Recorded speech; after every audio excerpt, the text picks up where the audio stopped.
Hello, আমি advocate গোলাম সারোয়ার বলছি। Viewers, আপনারা মনোযোগ সহকারে শুনেন।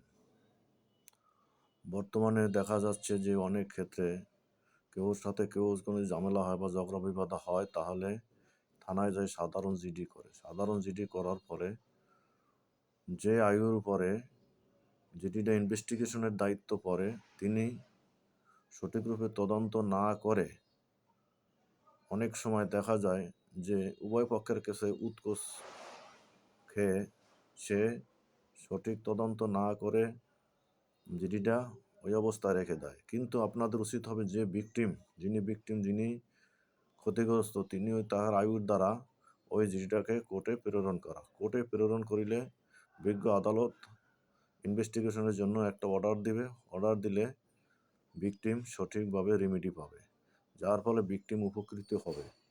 যাহা সকলের মনে রাখতে হবে, জিডিকে কেউ সাধারণভাবে অবমূল্যায়ন করবে না। অনেক ক্ষেত্রে দেখা যায় যে জিডি একটি বড় আকারের মামলা হয়ে যেতে পারে। যেহেতু আপনারা সকলে এটা মনোযোগ সহকারে শুনবেন, মনে রাখবেন এবং অন্যকে বলবেন।